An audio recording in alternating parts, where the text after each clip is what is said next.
Hello once again. Apologies, we have more content than we have time. Story of our lives, right? We are continuing our series of case studies by looking at a spectrum of public media organizations. We looked at a small market station just now and used that to compare to a larger market station that we know some proven strategies that have worked there to achieve our goal of building the top of the funnel to then nurture to the point of conversion during our drives. What I want to do now is take a very significant major market example by looking at my hometown station, WHYY in Philly, right across the river, and saying we have certain assets here that, or certain opportunities here that are very convertible and perhaps not totally taken advantage of.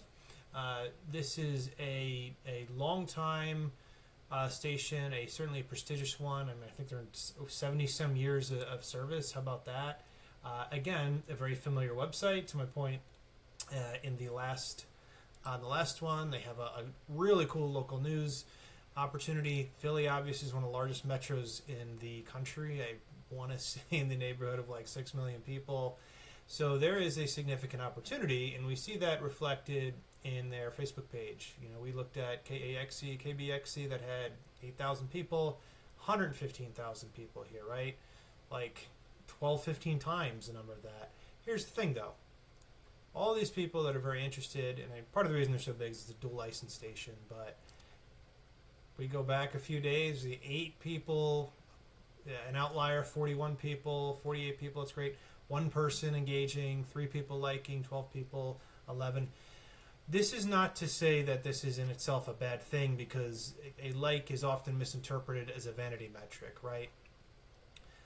What is important to say is that when we're consistently getting 3, even up to 50, 60, 70, which as a percent of our total is not even 1%, it's like a fraction of a percent, we are affirming once more that we are not even reaching our digital audiences. We have this legacy audience of people that are so engaged and so interested, being these small market stations that can invest a few dollars and simply continuing to put their content in front of their people to continue to build the audience. Here we want to look at how is it that we continue to more consistently have the conversation, and even be above and beyond this with tools that we have, not just your followers, but your website visitors, what we call an audience of engagers, of people who simply visited your page, seen a post, seen an ad. I know people are going to have people seeing their content that don't even follow them. This that I'm going to show you here is going to be the sort of content that you want to put in front of those people. And again, we're going to just use an example from KUOW that's just frankly proven to raise. This is delivering to that audience of engagers, which is going to include largely your followers, as well as people that have seen your content previously, that are looking at your posted articles. We are not soliciting, we are not advertising. This is pure brand advertising. That's going to cost us a few cents a click. That if we keep this going, this is why we want to advertise between our drives as much as we do before our drives, that 3 to 6 month window that we're talking about. This is the sort of content we want to get in front of them. And we see this engagement. This is an ad, mind you, right? When do you see this great content on what's technically an ad?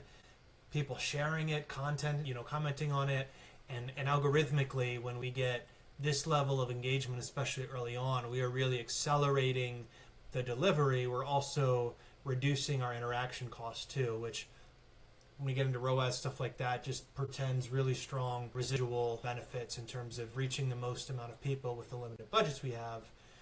This is a brand ad that we should use to communicate with people that are in that warmer audience. So going from acquisition to engage, example here, short form video. It's probably not any sound we hear it. Right, here we go.